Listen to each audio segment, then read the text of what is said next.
All in all, factoring our investments in the early childhood sector and upcoming parental leave enhancements, we expect marriage and parenthood initiatives to cost the government close to $7 billion in FY2026, up from over $4 billion in 2020. That's just for the early childhood sector and the upcoming parental leave enhancements. This is over and above our subsidies for general and higher education, as well as our housing subsidies. Upon birth, each Singaporean baby receives a MediSave grant for newborns, or the MGN, which can be used to cover their MediShield life premiums, hospitalization, and outpatient treatments. The MGN will be increased from 4,000 to 5,000 for babies born on or after 1st April this year. Nationally recommended childhood vaccinations and developmental screenings at polyclinics and GP clinics under the Community Health Assist Scheme are also fully subsidized.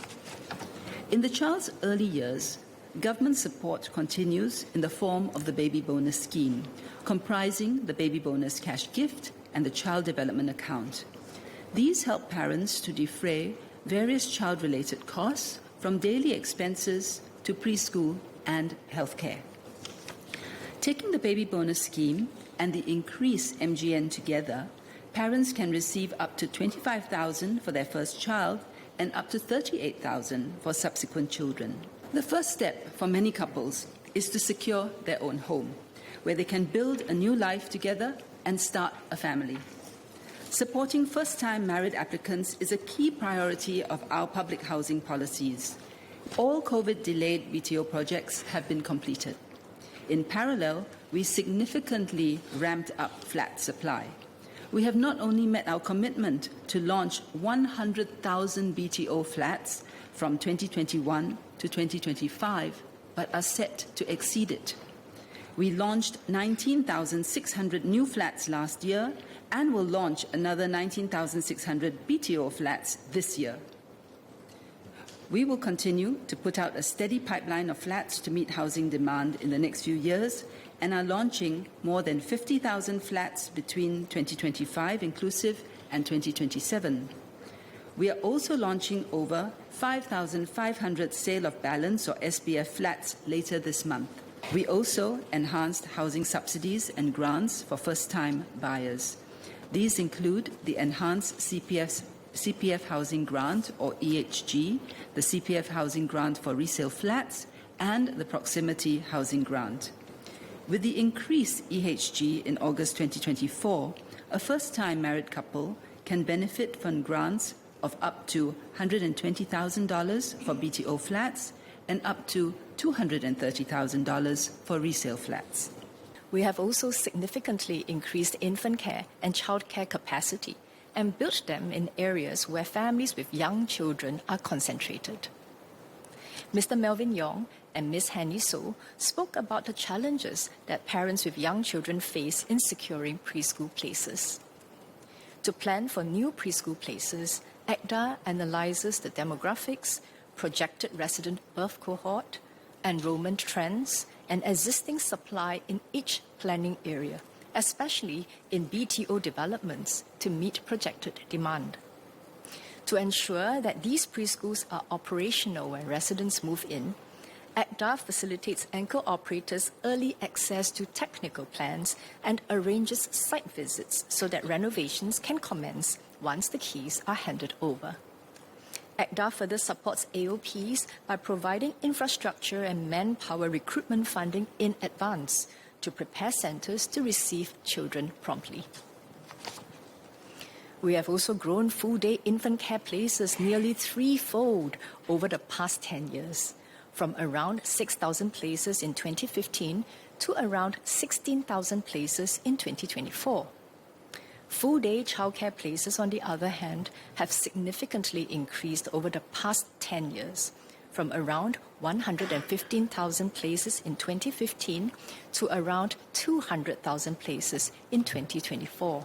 Many parents tell us they value both family and careers.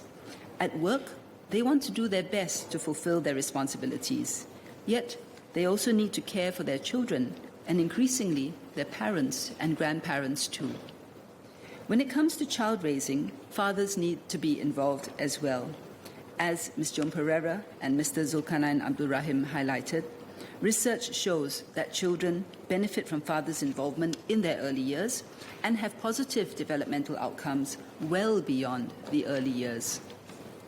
Over the last few years, we have strengthened our support in 3 areas to give parents more of that precious commodity, time. These include parental leave, infant care, childcare and student care facilities which free up parents' time and allow them to focus on work, and flexible work arrangements. We are also introducing employment protection for fathers starting from 1st of April this year, such that it will be unlawful for employers to dismiss male employees on paternity leave. To help employers and employees constructively discuss and land on flexible work arrangements that meet the needs of both parties, the tripartite partners launched the tripartite guidelines on flexible work arrangement request in December last year. Now, for flexible work arrangements to work well, trust and communication are needed on both parties. I encourage working parents and other caregivers to discuss with their employers how they can use flexible work arrangements to work productively while managing their caregiving responsibilities. For employers, flexible work arrangements are a valuable tool to attract and retain talented employees who may otherwise choose to switch roles or sectors or leave the workforce entirely to take care of their children. MOM is working closely with our tripartite partners to build employers' capabilities and confidence in implementing flexible work arrangements. I will provide further update on this at the upcoming COS. I encourage those who plan to return to regular work to make use of the wealth of resources available. Singaporeans are eligible for up to 70% subsidy for SkillsFuture approved courses to upgrade their skills and can use the SkillsFuture credit to offset the out-of-pocket fees. Those aged 40 and above receive higher subsidies of up to 90% and are eligible for further support under the SkillsFuture Level Up program. Women are often the ones taking career breaks for caregiving, although men are increasingly stepping up to take on more equal share of childcare responsibilities. Mr. Desmond Chu urged companies to provide more opportunities to help stay-at-home mothers return to work, and he mentioned several good examples. There are also many programs to support women in rejoining the workforce after a career break. Support for families goes beyond what government can do. If we are to succeed in having more marriages and babies, we will need a whole-of-society approach. Employers, businesses, community partners, and individuals all have a part to play too, to create a society where family is valued and parenthood is supported. It's not always the big things. Sometimes it's the small things. Mr. Louis Ng has made repeated calls in this House for more lactation rooms for nursing mothers. At his invitation, I met with the Breastfeeding Mothers Support Group to understand the challenges faced by breastfeeding mothers. They shared stories of how nursing mothers had to express in a dusty storeroom or spaces with little privacy. I'm pleased to inform Mr. Louis Ng and members that BCA has recently released the draft Code on Accessibility 2025 for public consultation, which, among other things, proposes enhanced requirements for lactation rooms in office buildings and business parks. Public feedback has been positive thus far. BCA is refining the proposed revisions, and I will share more at MND's COS. Every parent has the autonomy to calibrate his or her parenting and caregiving part with support on the ready to be given by the government.